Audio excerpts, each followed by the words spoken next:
Welcome to Fandom Fighters, Episode 1, a podcast discussing internet fandom's biggest scandals and weirdest stories. I am Fern, and I am joined here with my friend Toby. That's me. I'm so ready for this. I'm so excited. Alright, Toby, what is your experience? Do you have any experience with fandom? No, I know loosely that people like get into fandoms, and I see them like especially on TikTok nowadays. Yeah. I never got into them myself. I was always the outsider, even in outside stuff like all the nerd hobbies. I was just like, I don't care. You guys do your own thing. I'm just gonna enjoy it on my own. Yeah, that's some would say that's maybe for the best. I've been kind of similar, but I've been a little more involved. I first interacted with internet fandom when I was like 10 with Harry Potter.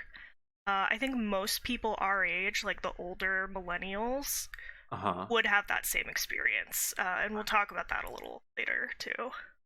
I'm having a weird flashback. I think I was involved in fandom stuff one time in a Naruto RP message board.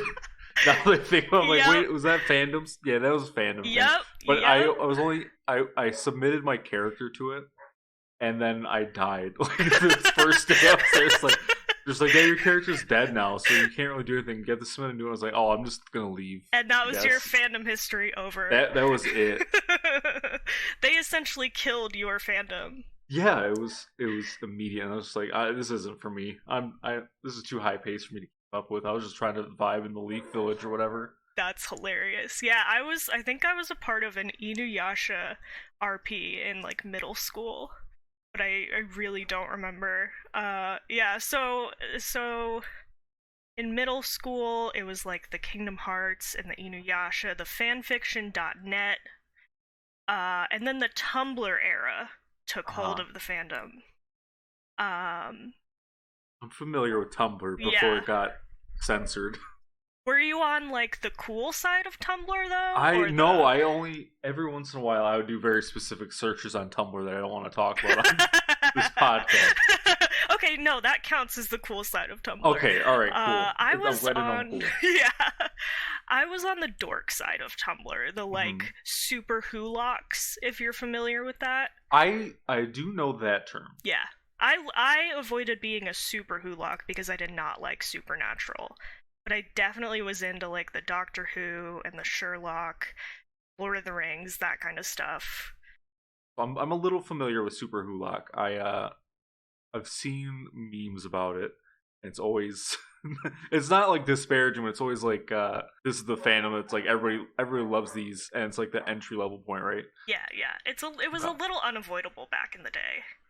It's definitely died down, but there's still some super hulocks out there. I'm sure.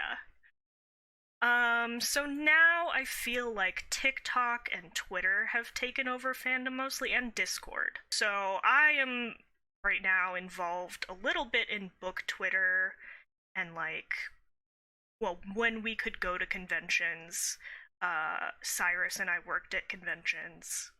Stuff like that. Again, I've mostly been on the outside of fandom, but a little closer than you were. Yeah. You dealt with them in person. Yeah. Okay. So our first podcast episode has to do with early internet fandom, Harry Potter fan fiction. This story will relate to our next two episodes a little bit too, so it'll give us a little bit of basis to understand the next two episodes. And today's topic is Cassandra Clare. I am going to trigger warning this podcast just to be safe for mentions of fictional incest. Oof. Yeah. All right. Yeah, I saw that in the notes, and I was like, I don't know where this. I mean, I know where it's going because I'm a vague awareness of what like fan fiction usually is, right? I know like Rule 34. Yeah. It's the same thing. When did this start happening? Like this whole thing we're going to talk about, was it? You said early internet. Are we? Yes. Okay. So to set the scene, this is 1999. Okay. Harry Potter the books like 3 of them, I think, were out, maybe 2. Yeah, because the Goblet of Fire was 2000. Yeah. I remember that Okay. You're right. specifically. That's the only thing I remember from the book. Besides, there's a goblet and and there's some fire and there's some fire. And, the year it comes out. It gets really sad. It's like all the other books are like kind of sad, and it's like, hey, here's just be an adult now, child. Here you go. Shit really hits the fan for all those kids in that book. Yeah. I believe the first movie was out. Yeah. And it had like just come out. And this was also the time where the internet was, everybody had internet access pretty much now. Yeah. And it wasn't fast internet, but they had it. It was not good internet, but we were starting to socialize on the internet. So this is the rise, really. I would say one of the first big internet fandoms was probably Harry Potter. And so this all started taking place on a Harry Potter for Grown-Ups Yahoo group. But let me have you read from this fan fiction first. All right. What? Yeah, I noticed. I was like, there's a part that looked like it's underlined, and it's like, this is a good part because there's the phrasing in it. Yeah, but if you want to just pick a part and read it, that's totally fine. I only read the last part because it looked like it was underlined. But it looks like the author is not totally aware with how Snape is. Just knowing Harry Potter, Snape says something enthusiastically, which I don't think is physically possible. Yeah, that's a hot topic in the Harry Potter fandom is characterization. So I guess I'm just going to read the line that is underlined. It's the very last line of this. And it's so... I think it just gets my understanding of fan fiction, where it's like even if it's not super horny, it's all just a little horny. Yeah, absolutely. So the last line of this says, "Here," said Draco, thrusting the cup at Harry, who looked at him with loathing. "Well, I haven't poisoned it, Potter. Drink it," he said. And that's just a line that, why would you say he didn't need to thrust it? Oh, but he did. And you know what? He did thrust it. This isn't even a Harry Draco fanfiction. Oh my god. I have no idea, because it just says check one apologies potion, so I have no idea what actually happened. We're on page 3 of 207 in this fanfic. Yeah. Like, this is a novel-length fanfiction. Yeah. It is the first of a trilogy of novel-length fanfictions. That's what blows my mind, because I want to sit down and be like a creative writer. We have another podcast. We're working on a D&D podcast, and I've universally been told I'm a very creative and imaginative person, and that I should sit down and write. And the second people tell me that, I don't do it, because like I'm already getting the serotonin. You already gave it to me. I don't need to sit down and write. That's the smart way to do it. Yeah, I just get it just by being an orator. It's so much easier than sitting down and thinking about things. Oh yeah. To be able to sit, because the same person worked on this one. Is this just like a solo project for this fanfiction? Do you know? Yeah. Oh my god! So they wrote 3 books. This is like 50 Shades of Grey is just like a fanfiction, right? It started out as a Twilight fanfiction. Okay, yes. So somebody could have made 50 Shades of Harry Potter. This fanfiction they were working on, like 3 of them. And it's funny you say that, because we will kind of get into something like that. Oh no. Oh no. Yeah. So this was written by Cassandra Clare. Does that name ring a bell? No, I don't. I actually don't know. Excellent. The subtitle you have for this part is Cassandra Clare, the Kevin Bacon of internet culture. Yes, I came up with that because I feel like, you know how they say you can connect like anyone in Hollywood to Kevin Bacon? Oh, yeah. I feel like you could connect anyone in like fan culture somehow to Cassandra Clare in like 4 steps or less. Okay. Like anything related to any kind of fan stuff, she is involved somehow. Wild. That's so interesting to see. Like, only high hopes that nothing terrible happens with Cassandra Clare so far. Oh boy. Well, you are in for a ride. I'm really glad that you didn't recognize her name, because that's going to make this so much more fun. So Cassandra Clare was a fanfiction author a super fan. She became known as a big name fan, or a BNF, which is a big term in fandom. It just means like an influential person. Yeah. I think I remember hearing that before, ages ago. I don't remember what it was in reference to, but a big name fan just sounds familiar. Yeah, that's a very prevalent term. So she was a part of Harry Potter for Grown-Ups Yahoo Club, which was founded in 1999. Lots of big name fans came from the Harry Potter for Grown-Ups Club.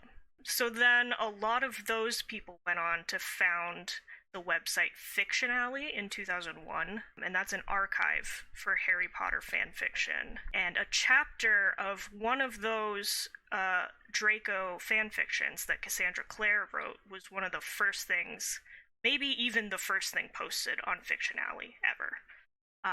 That trilogy was probably her most notable work. She also had a Lord of the Rings fan fiction that got pretty big. Oh, okay.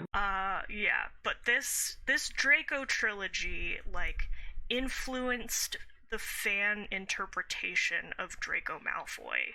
And maybe even other characters, but definitely Draco. She wrote him as, like, misunderstood and sexy, and she would tag... I don't know if she would tag, but she definitely coined this term, Draco in leather pants. Okay. Yeah. I think, because is that supposed to be because leather pants are like cool, and yet like bad boys wear leather pants? I think so, and I think in one of the fan fictions she literally has him in leather pants. Okay. I wonder how much this specifically might have like trickled back and influenced J.K. Rowling. Like, Right? it's such a weird thing, because it's like this is starting when the fourth book was not out yet. Right. No. They started Fiction Alley in 2001, so the fifth book would be out, I think. Well, I need to get my timeline up so I know this. No, it's not even out yet. 2003 is the fifth book, The Order of the Phoenix. And that book was when he started to become a little more sympathetic. That's what I'm thinking. You can't just ignore the public's opinion of things as much as you want to. And we know now, especially J.K. Rowling cannot fuck off. Yeah. She's got to be involved in everything people want her to be. And she definitely knew a lot about her fans. Like, I think she knew about, like, popular fan theories. There's this one fan theory that gained notoriety because so crazy, but also the people, like, were so thoroughly to it and researched it so hard, and it was that Ron was Dumbledore from the past, or like Ron was going to time travel into the future and become Dumbledore. Wild. Yeah. It's absolutely wild. And so she had to make a statement and like debunk that. Huh. And she was like, "You guys are so creative, but no." I could see it happening, I guess. Like, yeah. Just looking back at all of the books, be like, I don't think she really had a big plan. Right. Like, maybe they figured it out and she was so mad that they figured out her giant plot twist that she changed the books. Yeah, you got it. Maybe you can only speculate now. But going back to Draco and leather pants briefly, we won't stick on that for too long because it's not really an image I want in my head for too long. No. I never really understood the Draco Malfoy love, but it was huge. This started to be a term used on fanfictions that had sympathetic portrayals of Draco and like bad boy, sexy portrayals of Draco. And now it's the term used for that specific trope when a villain character is turned into like a little cinnamon roll and people are obsessed with them. If you go on tvtropes.com, Did Draco and leather pants? Yeah. That comes up, absolutely. Yep. Misaimed fandom. Yes. Okay, yeah. I've seen this a lot. Yeah, the pictures literally of Sephiroth and canon, and then everybody loves Sephiroth outside. It's like you didn't. I never played Final Fantasy VII, but even I know Sephiroth was all fucked up. Yeah, like, and yet I do love Sephiroth, but he is not a sympathetic character. No, absolutely not. So Probably the furthest from a sympathetic character, but yeah, but he's sexy. Come on. yeah, yep. So yeah, that's prevalent, and that was one of the first instances of this type of thing happening with this type of character, at least on the internet. So she also did write some Harry Draco fiction, which was huge. This was and probably still is, the biggest ship in Harry Potter. I mean, I also wrote Draco Harry slash fic, and then the next bit. This is where we get into the trigger stuff. Yes, right? yes. Okay. She. I think I've heard of Mortal Instruments. Okay. And I remember that dark corner of my mind is like, somebody told me about Mortal Instruments. Is like, no, you can't do that. You're not allowed to do that. And you may be thinking of something else, but we'll get to that. Okay. So that was her Ron Ginny incest fic. Gross. It was explicit. Ugh. And it was very controversial. Still is, obviously. Yeah, I mean, it doesn't just stop being. Yeah. And that's a huge topic that will have a lot of repercussions, and it's gonna come back a lot in our next 2 episodes, maybe even 3. She also participated in a lot of flame wars within the fandom, a lot of shipping wars, and what they used to call wanks, which is what we call discourse now, but back in the day. Yeah, it was it was more Wild West. I remember flame wars. That you have good fun. Both sides just hates each other, and that's the end of it. It was a lot more lighthearted back then, I feel like, but it wasn't about such controversial topics. I mean, sometimes it was. It was an age where the most people on the internet knew that nobody was being honest. You know what I mean? Everybody was in on it, and then more average folks started using it, and everybody's like, I don't get where the jokes are coming from, and it would just be like memes. Yeah. And people wouldn't get it because they didn't have the cultural infrastructure to understand the meme. Nowadays, it's like a new meme every day, but back then it's like, oh, you weren't here when this was formed, you have no idea what we're talking about. There's no way. And I think it's really interesting how the fandom language has changed. And I also think it's really interesting that since Harry Potter was so influential back then, a lot of the slang terms, or at least this one, are British terms. Yeah. And a lot of people in the Harry Potter fandom, and then fandom culture at large, sort of adopted these British speaking and writing mannerisms. And I think that's so funny.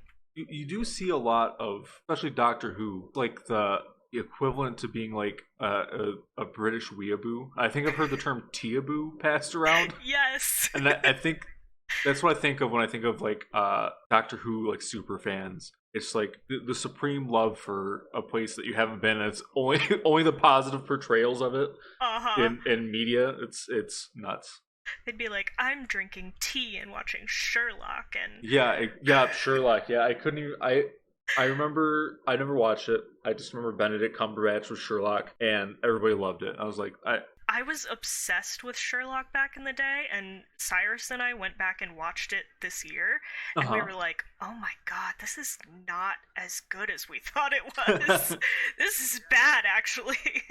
The recaps I always heard was like, wow, that doesn't sound entertaining. It just sounds kind of goofy. I think a lot of it really came down to people being into Benedict Cumberbatch. Yeah, that makes sense. And we'll most definitely have a future episode about Sherlock, because there's some stuff that went down. But back to Cassandra Clare. We haven't even gotten to the crazy stuff. We covered the... even. Oh my god. It gets even wilder. So she became embroiled in numerous controversies from 2001 to 2006. Fans started noticing similarities between her fan fiction and TV shows and old books. She had whole paragraphs or entire jokes, like scenes, lifted from these books and shows. Oof. Yeah. That's... There were arguments about whether these were references or plagiarism, because as you'll see on that fan fiction I sent you, she does at the top... No, I cut it out. Never mind. At the top of her chapters, she has disclaimers that say, you know, I took some things from this show that I liked, or this book that I liked, and she credits them. But a lot of people were noticing that she didn't really properly credit. Sometimes she wouldn't at all for certain things. It was just a little iffy. If she were, like, legit and credited them all, like, hey, I literally just want to put this scene into the... I get that. I coming up with, like, scenes for in our Dungeons & Dragons stuff, you know, there's a lot of stuff where I recall a similar thing happening, but okay, I can present it in this way. And most of the time, it goes missed because all my jokes are only funny to me. But yeah, I get it. I don't know why they wouldn't just take the time. They wrote 3 books. Why couldn't they just take the time and make it work better? I mean, you could argue like it's fan fiction. All of it is basically plagiarized. But it's the fact that she was lifting things and playing them off as her own. Yeah. And doing it a lot. So in 2001, she was banned from fanfiction.net for plagiarism. And this was huge. That's like, I laugh, but it's nuts that this is a time when people are not really getting banned from stuff. Unless it is for serious, like, things. Nowadays, the people that do terrible shit aren't getting banned half the time, and people that are doing completely unrelated things get banned. Yep. It's especially coming from a Twitch streaming background. It's nuts to watch the things people get banned for sometimes now. Absolutely, saying simp. Yeah, and a lot of it is nowadays automated, so it's not even accurate. It's just you get enough people reporting, and it's like Twitch specifically will just shut off a channel if like enough people report it in a certain span of time. Yeah, and back then it was all moderators banning people. And these moderators were fans themselves. So this had a giant effect on at least the Harry Potter fandom. A lot of her other big name fan friends left fanfiction.net completely, boycotted it, and took all of their fanfiction to their own websites. Is this where Archive of Our Own starts to exist? That didn't start to exist until I think the later 2000s, like the 2010s. Okay. I know vaguely of that one too, because somebody's linked me to something they wrote, and I was like, oh, what is this? Oh, because it's got the characters in it. And it was a nice little thing that they had written up. It's not really my deal. It was one of those like romantic-ish fan fictions, but it had a character in it that I liked, and that's why they had sent it to me. I was like, oh, well, thank you for thinking of me. I don't like this. That's hilarious. Yeah, Archive of Our Own is actually like awesome. It's all fan run, I believe. And their tagging system is like revolutionary. They've won a Hugo Award. Really? Oh, good for them. Good for them. So definitely a good highlight of fandom culture. It is unfortunately like an art form to just write 3 books because you like the characters. Like, I get it. Like, it's half of the Cthulhu mythos, besides being written by the world's most racist author. It was like a lot of people that were just like, hey, I like this guy's stuff, but I'm going to do it my way. And a lot of the stuff that is in the Cthulhu stuff, the Cthulhu mythos that isn't H.P. Lovecraft is really good. And you read H.P. Lovecraft stuff, he's scared of people he's scared of Italians, basically. Like, right. It's so bad. But yeah, that's especially frustrating with like that genre of horror. It's like, God, everything goes back to Lovecraft. Yeah, there were some guy had a good sense of instilling dread, but he never delivered because he's like, I don't want to describe the monster. I can't think of anything. It's just a spooky color. These scary people. Yeah, These fish people, these others. I get you. Okay. So after she was banned, she had a couple other scandals. There's something called Laptop Gate, which we're not going to get into this episode because it has more to do with our next episode. But just know that that was a thing. There was an expose written about her and her plagiarism in 2006, and you can still find it on the internet. But most of the discourse was deleted by community mods. A lot of them were her friends, and I think some of them were accused of plagiarism themselves. So it gets iffy, and nobody's really sure about how some stuff went down. A lot of like articles written about her and this topic, and a lot of the other members of the fandom will deny all of the toxicity. But then if you like look down in the comments, or you go on like Tumblr from like smaller blogs, people will go on huge rants about how toxic Cassandra Clare is. Okay. Yeah. So I feel like as an outsider, it's impossible to tell. I mean, unless you experience it yourself, you can't really like. It's always words against words. It's never. You can't take it all at face value. It's everything from both sides. You have to take with a grain of salt in these, unless they have like public meltdowns. Like I know some of these probably will. Right. Definitely. So there's also rumors of her bullying and doxing a preteen in the fandom. But this was proven false. That person is still pretty influential on social media. And they spoke up years later and said that they just helped create that fanfiction archive, and Cassandra Clare just spoke with their mom to make sure that it was okay that they were going through this like legal process to create a website, basically. Yeah. So that was not true. However, there are rumors of bullying and her sending all of her like followers to bully people who disagreed with her.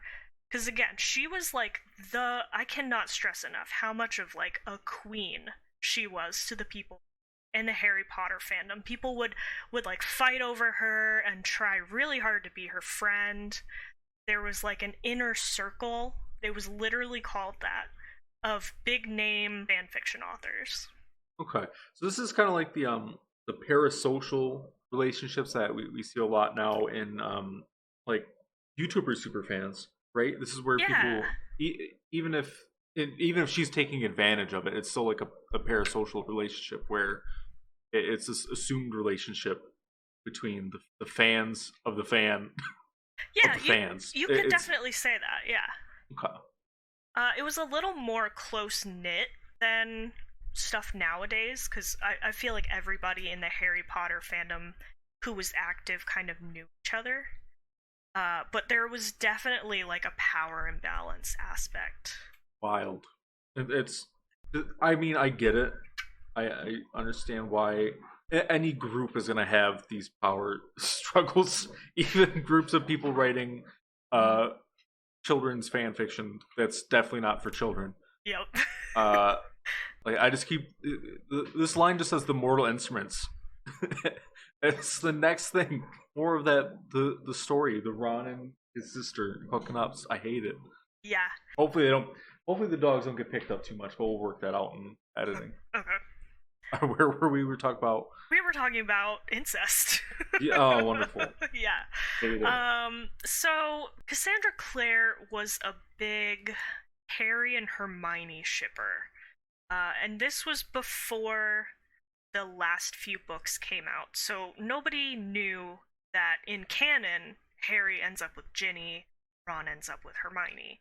So there were huge debates about who ended up with who.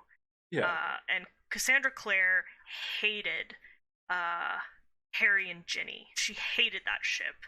And she didn't seem to like Ron as a character either. So a lot of people speculated that she wrote this Ron and Ginny fanfiction to express her hatred of Ron and those characters. Oof. But I also read a quote from her where she said she was writing this for a friend that requested it, and that she had always been fascinated with the concept of incest as like a literary device. I understand that, unfortunately. I get it. I don't like it, but Yeah. I get the thought process. I mean the whole genre of gothic horror is known for having incest as a plot point. Even later on, Game of Thrones, it's pretty huge. Uh-huh. Uh-huh. Another thing I never got into. I just never Really? like I never got into. I never had a group of friends to watch it with, so I was like, I don't really want to watch this by myself. I used to highly recommend it, but with that last season, You know? it's a waste to watch it now. Yeah. I wish I could have got the experience while it was good. You know Yeah. You can't just go back and be like, hey, you guys want to watch Game of Thrones? Everyone's like, no, please don't. Yeah, that is unfortunate because it was really good for a while. But the Well, last season tainted the entire show. it's okay. I have the Expanse. It's like Game of Thrones in space. It I've been works wanting out to watch that. very good. I highly recommend that one. Okay. So, The Mortal Instruments was, like I said, an explicit Ron and Ginny fanfiction.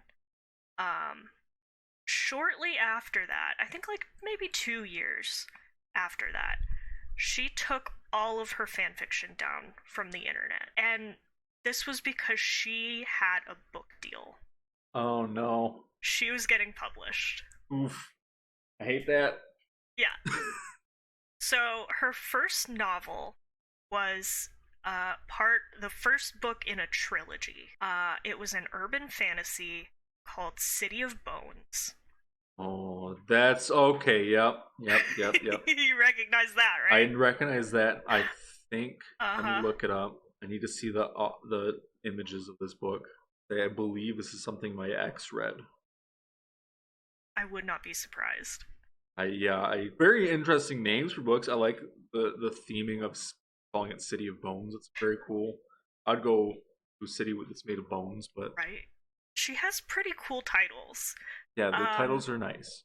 so this was the first book in the Mortal Instruments series. If you'll remember, that was the name of her incest fanfiction, Yes, yeah. which she then took and applied it to her book series. So this is just a 50 Shades of Grey situation. Sort of. Now, that's a hot take in the fandom, Okay. because she will say, and her supporters will say, that her books have nothing to do with her fanfiction. But other people say, I read both and they are strikingly similar. Uh-huh. The characters are just reflavored versions of Harry Potter characters. The two main characters, people say, are just Ginny and Draco Malfoy. It's hard to make new characters in books since we've been like writing. We just keep using the same archetypes over and over and over again. Yeah. So I can see both sides of this. Yeah. But I mean, if you name it the same thing and have the same dynamics in the story, then Right. it's. I would love to see side by side comparisons if people have the original fan fiction saved someplace, because I know they do. Oh, yeah. Anything like this, nerds will save stuff. I've been that nerd myself. There is a direct quote from one of her fan fictions in City of Bones. And it's just like a backstory detail, and of course the names are changed, but when people who had read her fan fiction read this line, they were like, oh my god, that's from the Draco trilogy. Yeah, it's so hard for me to get like. I'm not in all of these. I'm never gonna really take sides because everything is crazy. Right. And I'm just here for the ride to Yeah. see what the human interactions. Yes. This is like an anthropology study for me. I get using cool lines over again Right. because I sit and think of scenarios for, again, our D&D campaign, and it's like the things almost never come up that I think of. When the practice one we're running, there's a robot character, and I was super excited for him, and nobody talked to him. It was like I had so much planned up for this guy, and like you introduced yourself, your character, and then nobody else said anything to him. He just walked away. I was like, all right. Yeah, that's always so disappointing. And I was like, man, he's super cool. He's got a great backstory. All right, everybody's focusing on the Chicken Man, which you got to get in on our Morningwoods Presents D&D series. If you're not already listening to it, it's going to be good. Come join us and the Chicken Man. Yeah. But yeah, I am also fascinated with fandom culture, fandom drama. I'm just here for the messiness, you know? Yeah, it's the human nature. It's like watching like anything crash. It's terrible, but you gotta stay and watch it. Yeah, and like the lengths that people go to for these pieces of media that they love are just it's wild. It is, yeah. You know, there is a fandom that I guess I'm kind of part of. The more I keep thinking about it, I was like, I watched Unis Honest when it was coming out. Oh yeah. The Markiplier and Ethan prank gameplays limited run series that they did on YouTube, and I'm gonna break the secrets right here, right now. It was a bunch of goofy ass videos, and there's only like minor theming that is gonna end in a year. But like the community that evolved around it was super cool, and I joined a Facebook group for it because I was like, you know what, I miss Unis Honest. I want to make jokes about it with people. I'm trying to become more social in my almost at twilight years, but I'm only 30. But I was like, fuck it, I'll join this group because I'm in like other shit posting groups on Facebook. So I thought it was gonna be the same. I was like, man, all the people in this group are like high schoolers. I'm getting out of here. Yeah, this is not for me. I've definitely had that experience as an older millennial on the internet where you get into something and then it's like, especially because Cyrus and I are into like cartoons like Steven Universe. Oh yeah. Yeah, there's a lot of children and young teens in the Steven Universe fandom. It makes sense and good for them. And I want to appreciate keep the little fans. Yeah, I want to keep it so that, you know, children's media is appropriate and safe for children. Yeah.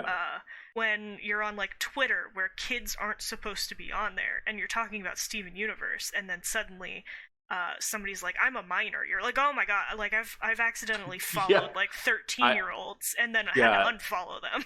I specifically, like, especially in the Twitch streaming years, I always go and check to make sure people are old enough to be talking to. Yes. Like, there's a couple young streamers out there, and good for them because, you know, it's a cool hobby and good on them for getting into something and actually putting like something out in the world.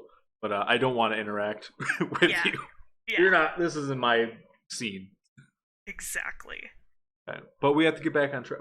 Yes. We're coming up on our time. So they were sued? Yes. So, she took the I out of her name. I'm reading her the I out of her last name to trip people up. Yes, that's important. She went by Cassandra Clare, Claire. Huh. Oh yes, and on the City of Bones, it's Claire without the I. Okay. So she took that out. Some people are like, oh, she just took that out so that nobody could Google her and find out all of her controversies. But her claim is that she took it out because fanfiction, especially back then, was not regarded the way it is now. Fanfiction authors were like crazy, horny moms or, you know, just weird people, and she didn't want her books associated with that. And at the same time, she wrote NC-17 rated fanfictions, and she didn't want her young adult novel audience to stumble upon that.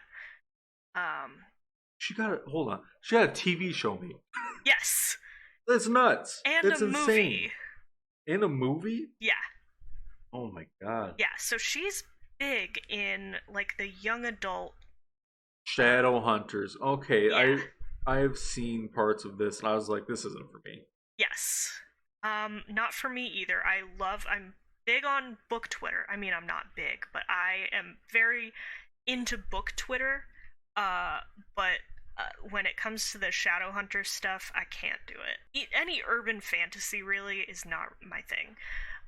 So the Shadowhunters thing is significant because she was sued by another author for copyright and trademark infringement.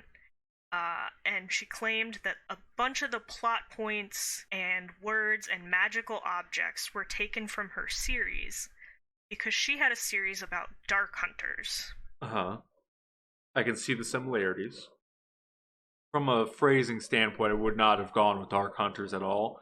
I want to make that very clear. I don't think it's a good name in the slightest, but I see where things might have got crossed. Yeah, I think Shadowhunters is definitely a much better term. So a lot of people will argue that these are just common tropes in the genre. This comes up a lot in copyright and plagiarism lawsuits where people see like a trope that they had in their novel and they're like, this person copied me, and it's like, we're all as artists kind of copying each other. Yeah, you're not going to invent new ways of presenting characters, not very often, and not a lot of times when people do it, it only works in their situation. Exactly. But with Cassandra Clare, there's the argument that she based her whole fanfiction career on plagiarism, and that's how she got so big, and that's how she got her book deal, which was then based on her fanfiction that was just plagiarized. So she's skyrocketed to fame and fortune on the backs of other creators, allegedly. Yeah, and that's an important thing to say too, and all of this is alleged, unless it's like a decision made by a judge. Everything on the podcast we talk about is an alleged thing. Yes, absolutely. Even looking back and seeing like screen captures, sometimes those can be edited, so you have to be very careful with that kind of thing. Especially like the older they get, the less you can trust them. Mm-hmm. Yeah, because a lot of these, I was looking at the fan lore wiki, shout out to them. They have archived a lot of screenshots of websites and comment sections, but you do have to question the legitimacy of things you see on the internet, obviously. And you're never going to know the whole story. Yeah. But with that being said, the copyright suit was dropped in 2016, and then Cassandra Clare settled the trademark part of the suit in 2018. And that just had to do with the Dark Hunters trademark, I think. Uh-huh. So she won, and then she didn't win. It was dropped, and then she settled. Yeah, that's nuts. Yeah. It's a lot to take in. This has been a while. We're not even done. We're done with Cassandra Clare, I think, right? Yes. Okay.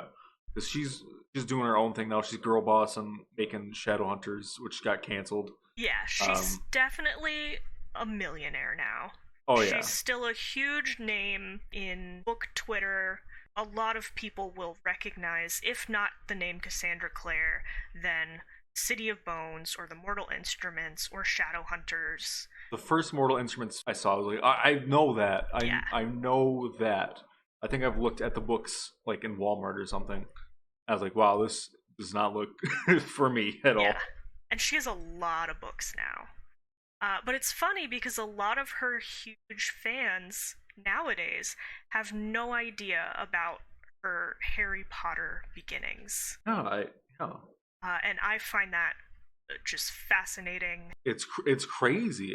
I mean, that you could say this about like a lot of authors. I'm sure like a lot of young authors get their start. I remember some of my first stories that I ever like wrote down were not, obviously I was like a kid. I wasn't coming up with new characters because I didn't have the brain cells to do that. I was like writing stuff. I think like I remember trying to draw like a Kirby comic in middle school, and I was like, this is the coolest shit ever. I love Kirby. He sucks people up for their powers. This is not going to come back and haunt my adulthood at all when I think back to the days where I spent, like, instead of doing anything productive, just very poorly drawing Kirby. Yeah. I have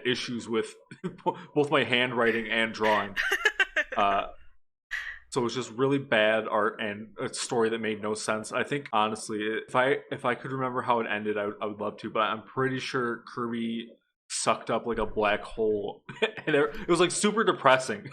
That's amazing. I was like a kid. I was like, why did I do this? I also wrote weirdly depressing stories as a kid. Products of our environments. Yeah. So we have, because I have no idea where to go after this. We have our outro, which is a segment we're gonna call filler words. Yes. And we're gonna read comments from. Did you have any of these prepared? Or I don't. Do you have Instagram? I do have Instagram, so I'm just gonna look up Dr. Phil, right? Yeah. This is another passion of mine that I want to bring to light to a wider audience of people, because this is one of my like hobbies, like a pastime of mine, is just going to Dr. Phil's Instagram comments and reading them, and you'll see why. I clicked on the first one, looked interesting to me. Somebody's making a Dr. Phil pancake. It was posted 8 weeks ago, and there's not a lot of crazy comments on this. I'm not a huge like Instagram user, so I don't know. It looks like there's only like a few comments actually, but they are all. It looks like Steve Harvey's the first one, which is somebody's blind. It doesn't look like Steve Harvey at all. And then there's somebody going, "Yes, Daddy, yes, Daddy, yes, Daddy, yes, Daddy, yes, Daddy," 5 times, and then another person going, "Amazing, Daddy." A third and fourth person and a fifth person all saying "Daddy," and then somebody saying, "I'm gonna flip your taint," and I don't know what. Oh my god! I don't know what that. How? I guess because you flip pancakes, but I don't. Yeah, that's a stretch. That's a big stretch. Yeah. But that's just because I saw the pancake face, and I'm gonna go to a different one. It says that has 378 comments. How do I see? How does Instagram work? I don't understand this. You should be able to click where it says 368 comments. Are you on desktop or mobile? I am on desktop. Desktop can be a little finicky. I can tell. This is insane. I was not ready for this at all mentally. Oh, I hit the plus. Now I see now. People are saying, "Phil, adopt me." The daddy thing is so creepy. No kidding. Someone says, "Hi, Dr. Phil." Yeah, it's a lot. I'm just giving a thumbs up. Put on your Monday face. Oh yeah, I see that one. Built like Baldy, but still daddy bass. No. Most of the filler words are just gonna be daddy. Yep, that's a common theme. Yep. I'm gonna start. Let's do Dr. Phil Daddy Watch. Yep. There's a lot of Daddy Phil. All right. We'll see you next time. Hold on, we gotta come out with we gotta do a better outro. Yeah. What are we gonna say? So that is it for Fandom Fighters Episode 1. Thank you for tuning in, and we are just getting started. Our next episode will be about the infamous Miss Scribe. Oh my god. Miss Scribe, like a... Miss Scribe. Okay. I think we'll get in. I'll figure out what that means in the next one. You will. You definitely will. Okay. Thank you for joining me and being educated on fandom dramas. I'm glad to learn, because this has always been interesting. I've had crushes on fandom girls. I'm gonna and I had no idea what they were talking about, so it's gonna help me out a lot in the future. Yeah, now you can be like, "Hey girl, you heard of Miss Scribe?" Yeah. And then hopefully it doesn't throw up a big red flag for knowing the deep lore. When I post these, because I handle the production ends of this podcast, an upcoming horror podcast with Francine, another person who's playing in our D&D podcast called Morningwood Productions Presents, or Morningwood Presents. We haven't decided yet. Well, I'm going to put links to all that in the description for this one. I'm working on our release agency, and if you heard ads at the beginning and end of this, consider, when you do it in the future, subscribing to Patreon. We haven't got that set up at all, because that's just too much work. Yeah, that's a lot. I went from doing no podcast to making 3 podcasts in like the space of 2 weeks. So also, if you heard music, it means I figured music stuff out. If you hear nothing, I'm sorry, but we'll figure it out as we go. All right. Beautiful. Thanks for having me, friend. Let's end this Of course. recording.